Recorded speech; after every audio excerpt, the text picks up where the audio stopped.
ये हो गया आपका सिस्टमैटिक अप्रोच, ये हो गया आपका रीजनल अप्रोच। ठीक है, दो माध्यम से होता है, इतना आपको बेसिक जानकारी भूगोल की। अब आगे हम इसको पढ़ते हैं। अब क्रमबद्ध उपागम के अंदर क्या क्या आता है, इसके अंतर्गत जैसे हम पढ़ेंगे तो जैसे जैवमंडल, वायुमंडल, स्थैनोस्फीयर, ये सब चीजें जो प्रकृति के बारे में आता है वो पढ़ना है। क्षेत्रों के अंदर क्षेत्र के अनुसार पढ़ना है, तो इसमें ज्यादा कुछ करने की होती है, आपको सिर्फ आगे पढ़ना है क्या क्या होता है। तो धीरे करके आपको स्लाइड के माध्यम से, क्योंकि मैप रहेगा तो इजी रहेगा। अब हम उसको क्योंकि सीधे लिखो सीधे पढ़ो। अब हम इसमें से, ये आपका बेसिक जानकारी हो गई भूगोल के बारे में। अब हम इसमें से एक आता है वर्ल्ड, एक आता है इंडियन। तो हम अभी पहले क्या करेंगे, इंडियन ज्योग्राफी के बारे में पढ़ेंगे। इससे पहले हमने यूपी के बारे में पढ़ा था, तो जो बच्चे थे तो उनको लगभग पता ही होगा मतलब कि कैसे क्या होता है। तो इंडियन ज्योग्राफी के साथ साथ जो यूपी के टर्म आएंगे तो वो भी साथ में हम बताते चलेंगे, तो उससे वो भी लिखते जाना और इंडिया के साथ भी पढ़ते जाना है। ठीक है,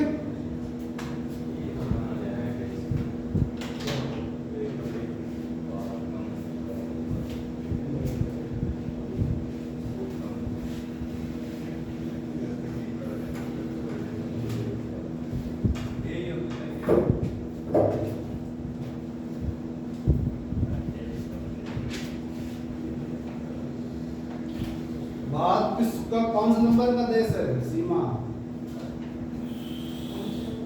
क्षेत्रफल की दृष्टि से भारत का कौन सा नंबर है? सेकंड। पेपर तैयारी पहले सही बन जाओ कि कोई पूछेगा भारत क्षेत्रफल की दृष्टि से विश्व का कौन सा नंबर का देश है, तो क्या बताओगे?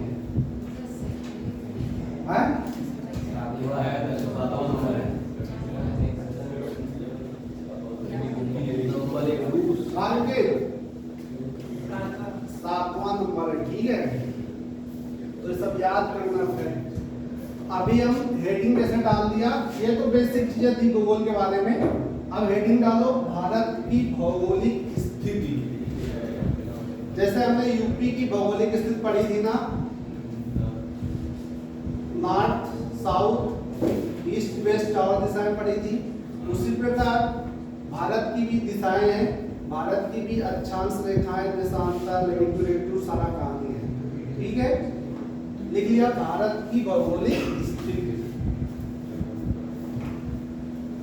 सबसे पहले आज थोड़े टर्म है दो तीन जो भूगोल में यूज होते हैं उनको समझेंगे। एक आता है अक्षांश। क्या आता है?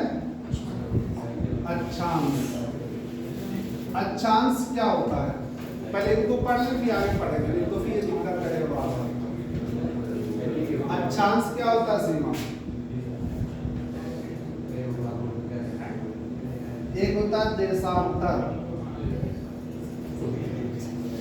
एक होता है डिग्री, इसको हिंदी में बोलते हैं अंश, एक होता है मिनट, डिग्री को, एक होता है मिनट। बात कहते करो भाई। अब बताओ जितेंद्र, अक्षांश किसे कहा जाता है?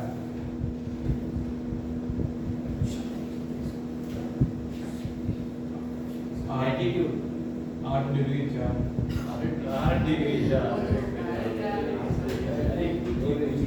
वो तो ठीक है। अक्षांश, अब मान लो अक्षांश क्या होती है? लैटिट्यूड। लैटिट्यूड तो इंग्लिश वर्ड होता है, ये ऐसे लिखा है। अरे कोई भी पूछ ले बच्चा आपके घर में, लैटिट्यूड भैया ऊपर वाला, ये वेस्ट टू ईस्ट जाती है और नीचे वाला लॉन्गिट्यूड है। अरे सब कुछ ठीक है। अगर कोई बच्चा आपसे पूछते हैं पापा या भैया चाचा कि अक्षांश रेखाएं क्या होती हैं, तो आप क्या जवाब देंगे? देश के ऊपर समझाना है कि कैसे बोलना है। हाँ, अक्षांश क्या है? अक्षांश लैटिट्यूड यानी कि 80 की लाइन है और लॉन्गिट्यूड यानी खड़ी खड़ी है। अच्छा ऊपर खड़ी है। देखो ये अक्षांश रेखाएं क्या है, नंबर 1 नंबर 2। देखो जब हमारी अर्थ है उसको हम ऐसे अध्ययन नहीं कर सकते, उनको हम कैसे अध्ययन करेंगे? भारत कहाँ पे स्थित है या यूरोप कहाँ पे स्थित है, कौन सी चीज क्या है। किसी चीज को पढ़ने के लिए, किसी चीज को मैप में दर्शाने के लिए, किसी चीज को छोटा करके पढ़ने के लिए, तो सबसे पहले क्या बनाएंगे? जैसे मान लो ये अर्थ है हमारी पूरी, अर्थ के अंतर्गत कुछ रेखा, ये मतलब पूरी अर्थ है, तो जो ऐसी रेखाएं क्या बोलेंगे इनको? पड़ी रेखाएं। ऐसे रेखाएं खींची गई, ये सारी रेखाएं क्या है? काल्पनिक रेखाएं। ये एक्चुअली अर्थ में ऐसा कुछ नहीं है कि अर्थ में ऐसे रेखाएं बनी हुई है, ये रेखाएं कहीं नहीं बनी है, जैसे यहाँ है वैसे पूरी वर्ल्ड में है। पर ये हमको अध्ययन करने के लिए इसमें क्या बनाया गया? एक मैप बनाया गया जो हमारे कागज में आया। उस कागज में क्या किया गया? अक्षांश रेखा, जो पड़ी रेखाएं थी उनको क्या बोला गया? अक्षांश रेखाएं। और फिर उसको अब एक चीज से तो पढ़ लिया, अब इसको क्या किया? इसको ऐसे करके इंटरसेप्ट कर दिया। अब जैसे यहाँ पे कट रहा है तो ये एक बिंदु निकला, जब बिंदु निकला तो ये ग्रिड बना, ग्रिड बना तो इसका कोई पॉइंट होगा, तो इस पॉइंट से जो अर्थ में यहाँ पे इसका एक मानक निकाला गया, जिसको लोग डिग्री या मिनट में पढ़ते ना, डिग्री मिनट में। तो इस जगह पे कौन सी जगह है उसको हमने मैप पे यहाँ पे दर्शा दिया, तो वो हमको पढ़ने में आसान हो गया और सबको समझने में आसान हो गया। अब जैसे हम इंडिया में बैठे हैं, इंडिया कहाँ मान लो यहाँ है, अब यहाँ से बोला जाए कि नॉर्थ अमेरिका यहाँ है, अमेरिका जाना है, तो अमेरिका ऐसे नहीं जाओगे ना, तो इसका कुछ मान रखा गया, कुछ डिग्री निकाला गया, कुछ भी निकला गया, उस माध्यम से बताया गया कि यहाँ मान लो 24 डिग्री इतने मिनट, यहाँ पे क्या हो गया? आपका अमेरिका हो गया। तो इसलिए क्या बनाया गया? अक्षांश रेखाएं बनाएगी और देशांतर रेखाएं बनाएगी, क्योंकि भारत की या विश्व की भौगोलिक स्थिति का अध्ययन करने के लिए इन रेखाओं को काल्पनिक रेखाएं करके माना गया। ठीक है, जो कि एक वर्ड के मैप में या क्योंकि वर्ड का मैप तो चौड़ा है, वर्ड तो ऐसा है नहीं, वर्ड तो ऐसा है लंबा लंबा, पर उसको क्या जब फोल्ड करते हैं मैप में तो क्या बन जाता है? जियोड। जो ये आकृति होती है क्या कहलाती है? जियोड। ये बहुत क्वेश्चन पूछा जाता है। जियोड जो भू आकृति होती है इसको क्या कहता है? Geode, GEIOD, geode. भारत का या विश्व का जो भौगोलिक दशा कैसी है? जियोड। अब कहते हैं चपटी, कभी आता ना तो चपटी है, गोल है, तो ऑप्शन हमेशा क्या लगाना है? जियोड। जियोड का मतलब क्या होता है कि ऊपर नीचे क्या है? थोड़ा सा घसा हुआ है, मतलब ऐसा एकदम गोल नहीं है, ये हल्का सा क्या है यहाँ पे प्रेस किया हुआ है, तो ये जियोड आकृति बन गई, गोल नहीं है, पृथ्वी पूरी गोल नहीं है, इसलिए इसको क्या कहा गया? जियोड कहा गया, क्योंकि ये बीच में थोड़ी सी क्या है? चपटी हुई है। ठीक है, तो ये अक्षांश रेखाएं समझ में आ गया, देशांतर समझ में आ गया, अंश और मिनट क्या होता है? अंश नहीं, इसको डिग्री, हाँ वो डिग्री बोलते हैं आपकी इंग्लिश में, और हिंदी में बोलते हैं मिनट। फिर सेकंड भी होता है, तो कैसे एक मिनट में क्या होता है सब आगे पढ़ाएंगे। तो ये हो गया आपका अक्षांश और देशांतर रेखा।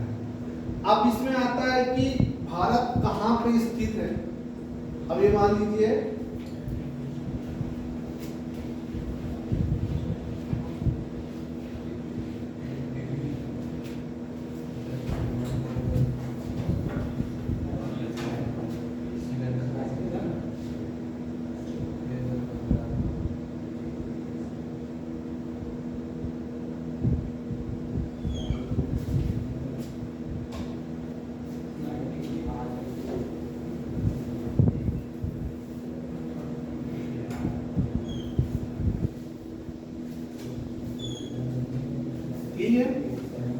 ये क्या हो गया? हमारा अर्थ हो गया, इस अर्थ में पूरा विश्व है। ठीक है, अब हमारा भारत कहाँ पे है?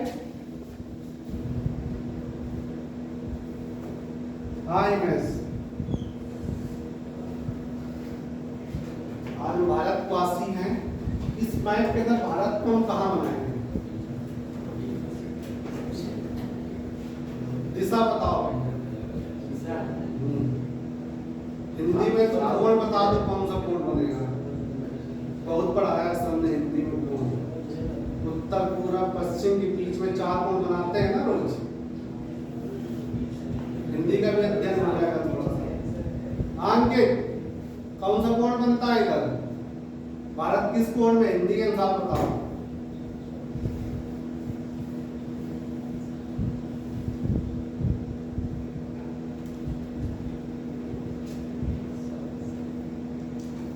अरे भाई, ये आपका नॉर्थ हो गया, ये आपका साउथ हो गया, ये आपका वेस्ट हो गया, ईस्ट वेस्ट, ये आपका ईस्ट हो गया।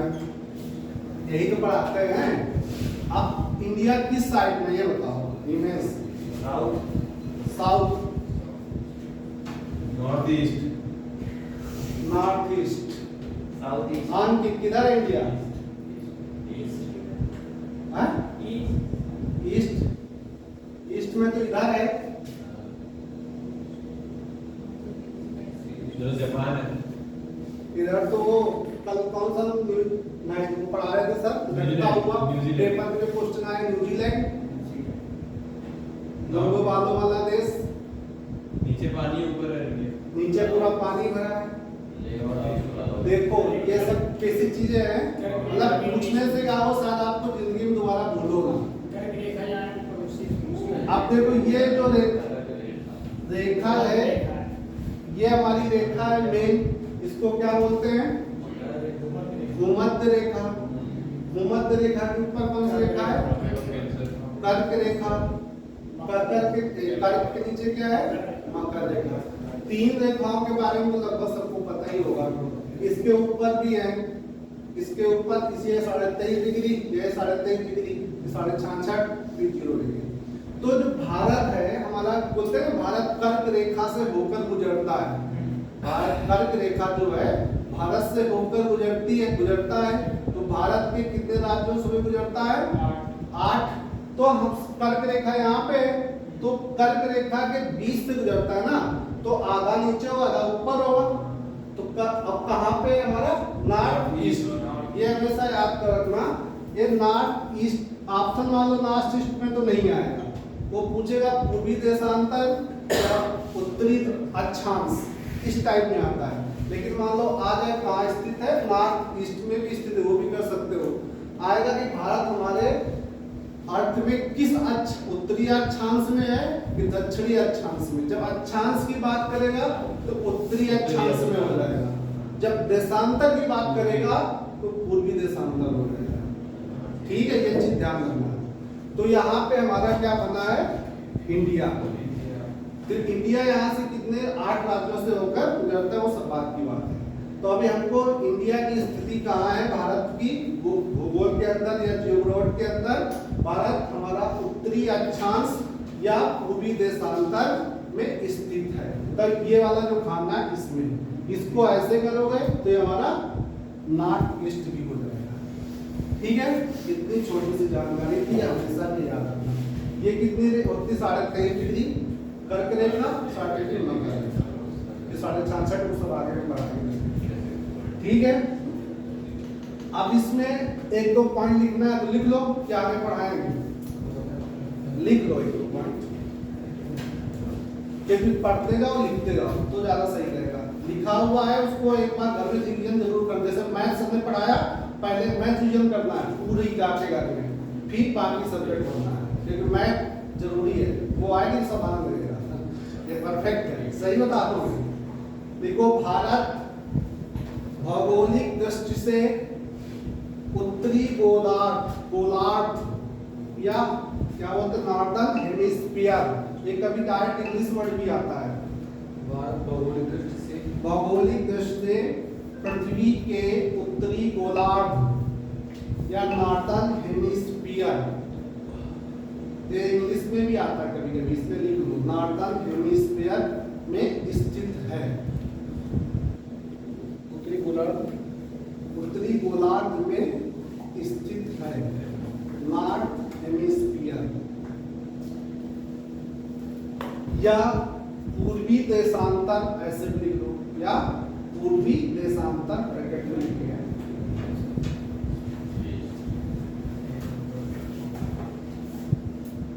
अब इसका जो डिग्री है, डिग्री भी लगा लिख लो यहीं पे। इसको याद कराया था हमने, सीमा बताएंगे क्या होती है। कितने डिग्री कितने अंश के बीच में ये आता है 23 यूपी में पहुंच गई 152 अंकित 8.8 सिंपल बताया था 84 376 बस कुछ नहीं लिखना इधर लिखो 84 इधर लिखो 376 सेकंड के लिए क्या बताया था इसका 6 उठाना है इसका 8 उठाना है इसका 7 उठाना है 6 8 7 कितना था 97 25 नहीं था ना 84 376 ठीक है ये याद करना है इसका 6 उठाना है इसका 8 उठाना है उसका 7 उठाना है उसी में छिपा हुआ है तो ये हो गया 8 डिग्री 4 मिनट 37 डिग्री 6 मिनट ये हो गया 68 डिग्री 7 मिनट 57 डिग्री 25 मिनट ये फिगर बिल्कुल याद कर लेना ये पड़ेगा किस साइड में पड़ेगा किस दिशा में पड़ेगा इमेज उत्तरी तो इमेज हो हैं इसके आगे क्या लिखेगा देशांतर लगेगा अक्षांश लगेगा क्या लगेगा उत्तरी ये क्या हो जाएगा पूर्वी ये हो जाएगा नॉर्थ ये नॉर्थ में हो जाएगा ये ईस्ट में यहाँ पे क्या करेगा कथन कारण में चेंज कर देगा ये आपका हो जाएगा ईस्ट ये भी ईस्ट ठीक है यहाँ पे क्या करेगा उल्टा नीचे कर देगा कथन कारण रद्द कर देगा तो आपको ध्यान देना ऊपर वाले इसमें नॉर्थ आएगा इसमें ईस्ट ईस्ट आएगा ठीक है ये पॉइंट लिख लो लिखना है तो पॉइंट में दूसरा पॉइंट लिखो भारत का मुख्य भाग 1 डिग्री 4 मिनट उत्तरी अक्षांश से 1 डिग्री 4 भारत का मुख्य भूभाग लिख लो ऐसे लिख लो भारत का मुख्य भूभाग 1 डिग्री 4 मिनट से 37 डिग्री 6 मिनट उत्तरी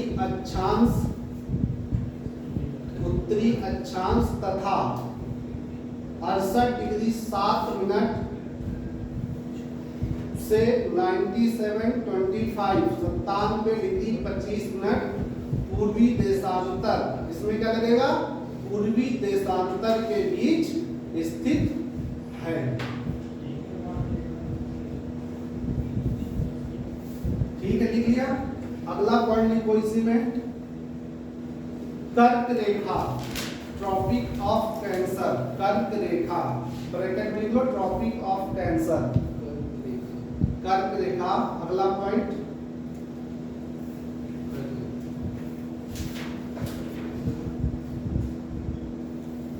तेईस डिग्री देखो ये 23 डिग्री 30 मिनट ऐसे भी लिखा मिलेगा कभी आपको 23 डिग्री ऐसे भी लिखा मिलेगा तो घबराना नहीं है ठीक है एक ही चीज होता है मिनट में होगा तो 30 काउंट होगा उसमें लिखा होगा तो 1/2 काउंट होगा ठीक है तो कर्क रेखा भारत के मध्य से होकर गुजरती है ये भी लिखो अगला पॉइंट कि मध्य से होकर गुजरती है भारत को 2 भागों में बांटती है कैसे भी करो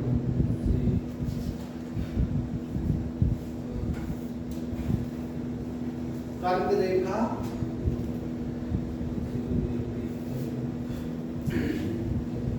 भारत के 8 राज्य कौन कौन से हैं हाँ अंकित बताओ हिमेश के बाद बताएगा हिमेश के बाद आयुष बताएगा अंकित बताओ जी लिख रहे हैं बोलो कर्क रेखा भारत के मध्य से होकर गुजरती है इस जो कि भारत के 8 राज्यों को भारत के 8 राज्यों से होकर गुजरती है 8 राज्य कौन कौन से हैं बोलो कि बोले यार तुम तो कई बार राज्य का पढ़ा दिया मैंने आयुष गुजरात महाराष्ट्र महाराष्ट्र कहाँ पहुंच गए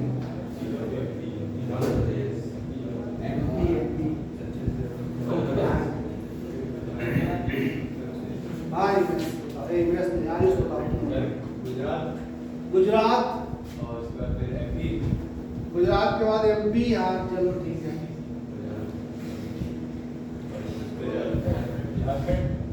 झारखंड की ठीक है, चलो यूपी में जाते हैं इससे। गुजरात, महाराष्ट्र, एमपी, एमपी, उसके बाद फिर सब part of UP, Jharkhand, West Bengal, UP कहाँ से? यूपी कहाँ से आ गए? जल्दी बताओ। यूपी से होगा तो जल्दी करके देखा, कहाँ से लगती है भाई? छत्तीसगढ़। सबसे पहले देखो गुजरात, इधर किनारे क्या आता है? गुजरात। गुजरात के इधर चाहे एमपी कर लो चाहे राजस्थान कर लो, इधर कर लो एमपी। इसके बाद क्या आता है? राजस्थान। राजस्थान के बाद क्या आता है? छत्तीसगढ़। छत्तीसगढ़ के बाद क्या आता है? झारखंड। झारखंड के बाद वेस्ट बंगाल। बंगाल के बाद क्या आता है?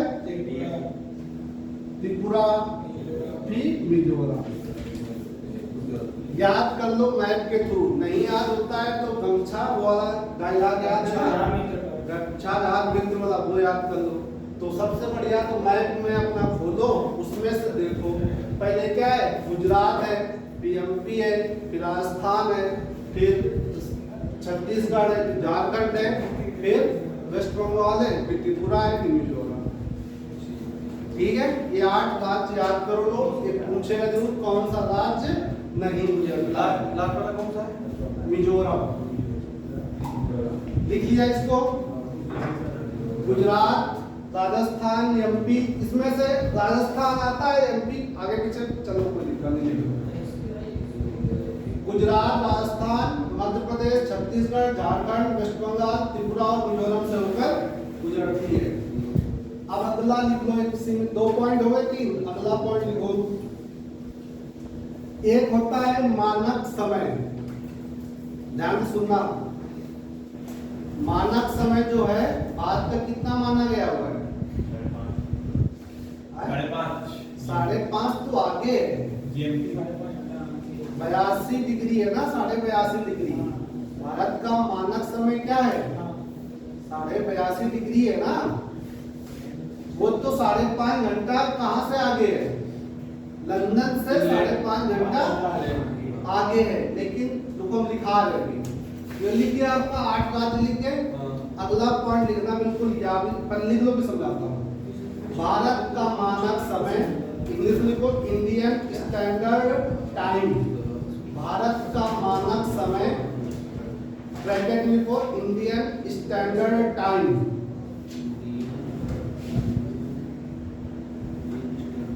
ये रेखा देशांतर होती है कि अक्षांश होती है?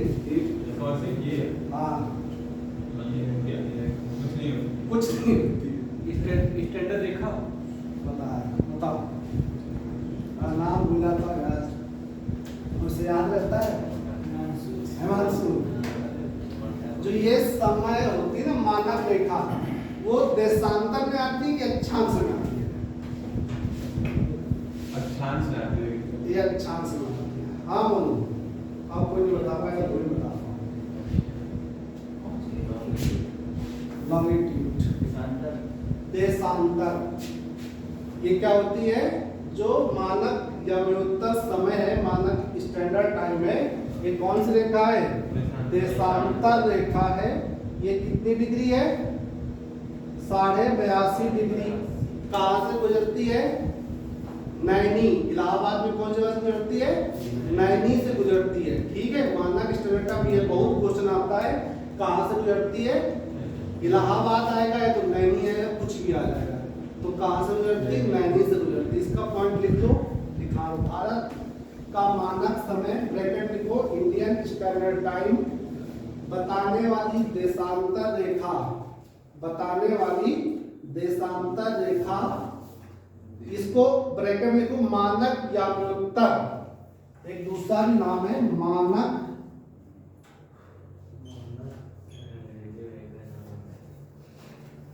या व्युत्तर, ये भी लिख लो, ब्रैकेट में लिखना। कुछ दो भी चीज बोला जाता है। 82.5 डिग्री, 82.5 डिग्री मतलब कि 82 डिग्री 30 मिनट पूर्वी देशांतर से होकर गुजरती है। अब पूर्व देशांतर मतलब होगी ये यहाँ से इंडिया के ऐसे बीच से होके, जैसे 8.4 से शुरू होगा, 844 से शुरू होगा, तो 80 कहाँ तक गया है हमारा देशांतर, कहाँ से कहाँ तक गया है 687 से गया है ना 97.25, तो ये कितना है 80 डिग्री 30 मिनट, तो जहां पे 80 डिग्री 30 मिनट कट करेगा वहां से होके गुजर के जाती है। तो ये हमने बताया लंबाई लैंगिट्यूड मापने का जो वर्ड में नापेंगे, तो ये इस पॉइंट पे क्या करती है बीच में से होकर गुजरती है। तो ये क्या है देशांतर का मानक समय क्या है, यहाँ से यही है ना देशांतर की दिशा। अक्षांश की बात करेगा तो 1.4 से लेके काउंट करेंगे, देशांतर की बात तो इसके बीच में तो आएगा ना, इंडिया के जाए तो इंडिया के अंदर ही काउंट किया जाएगा ना इसको। तो 82.5 डिग्री से होकर गुजरती है, कहाँ से इलाहाबाद के नैनी से। ठीक है, अब हो गया समय, ये लिख लिया पूरा नहीं लिखा। मानक समय बिताने वाली देशांतर रेखा मानक यौमोत्तर 82.5 डिग्री पूर्व देशांतर जो मिर्जापुर, देखो मिर्जापुर ब्रैकेट में उत्तर प्रदेश ब्रैकेट में कामल नैनी लिख लो, इलाहाबाद लिख लो, चारों में से कुछ भी बन सकता है। ठीक है, उत्तर प्रदेश से भी जाती है, इलाहाबाद से भी जाती है, नैनी से भी जाती है, क्योंकि एक ऑप्शन देगा सारा इलाहाबाद के अंदर ही आता है, मिर्जापुर भी उधर ही आता है, लेकिन अभी अलग डिस्ट्रिक्ट बन गया है। ठीक है, पहले सब लिख लीजिए। ये इतना पॉइंट हो गया आज का, आज यहीं से बस समाप्त करेंगे, बाकी आगे। ठीक है, सबसे पहले हम अभी भी कहते हैं मैथ एकदम लगाओ आप लोग खूब, जितना टाइम हो सकते, ये तो पढ़ने ही पढ़ना है सामने। ठीक है, संविधान का पढ़ा रहे उसका तो आप लोग करो।